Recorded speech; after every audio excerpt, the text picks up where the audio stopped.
Out here in the Yuha Desert, the sun rises slow, but the stories it reveals move fast. Last season, we found human remains scattered across a remote plateau, bones sun-bleached and weathered. We reported it, and the authorities stepped in. Now, just weeks ago, we were back in that same area exploring a wash below that plateau. We started spotting bones again, and by following the wash upstream, we uncovered even more.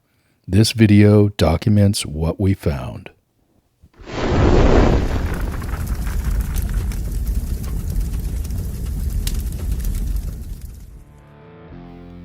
The trail out here doesn't change much. The same dust, same wind, and the same silence. But this ride felt different. We were heading back to a place that had already spoken once. A place where the desert had revealed something human. And we couldn't shake the feeling that it wasn't finished speaking.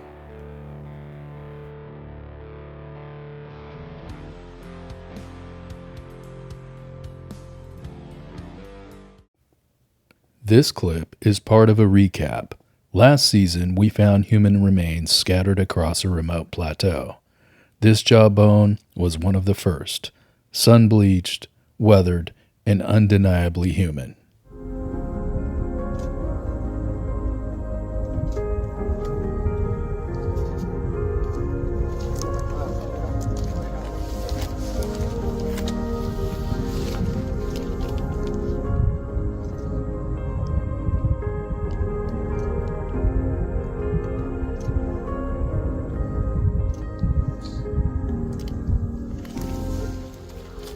After we reported the discovery, the sheriff's coroner's team came out, they documented everything, photographed, measured, and carefully collected the remains.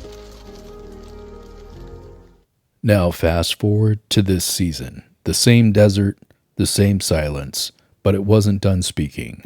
A hip bone, a leg bone, and a rib, each one tucked into the wash like a whisper from the past. It was 100 degrees today, but we were on a mission. After spotting the first bones, we studied the flow of the wash and started working our way upstream. 5, maybe 600 yards. That's how far the bones were scattered. Some half buried in the sand and some fully exposed. Some crushed and run over by off-road traffic. The desert doesn't always protect what it hides. The authorities told us if we found more, document the location and they'd come out again. These remains aren't recent. They may be hundreds of years old. So we did what we could. We respectfully gathered them and moved them to a protected spot, out of the wash, away from the trail, where off-road traffic had already done damage. These deserve better than being run over. These bones were scattered across the wash, hundreds of yards apart, some buried, some exposed, and some damaged. There's no way we could have found them all again. The desert had already started reclaiming them. Before moving anything, we documented everything. Photographs, video, each bone, each location marked and recorded, because even in silence, context matters. And every detail helps preserve the truth. Once we'd gathered them, we laid the bones out together, not for display, but to fully document what we'd found. Every piece, every angle, so the record could be clear, and the story wouldn't scatter again.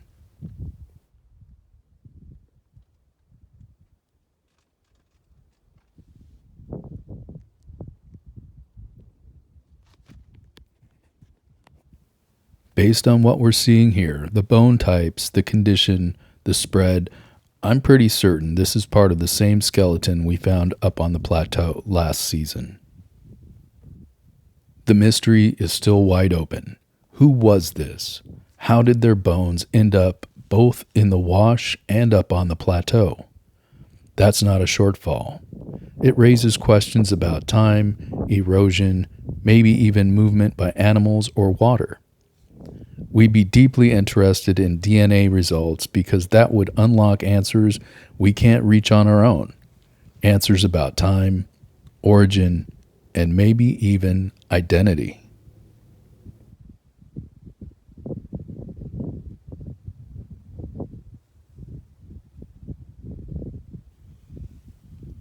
We couldn't stay today to meet the authorities, but we documented everything, just like they had asked. Over the next few weeks, we'll reconnect with them and guide them to the exact location. Stay tuned because the story isn't finished yet. The desert doesn't always give up its stories easily, but when it does, it asks for care. We don't know who this was. We don't know how they came to rest here, scattered across a wash and a plateau. But we do know this: they mattered, and now their presence is part of the land's memory. To our viewers and subscribers, thank you for walking this journey with us.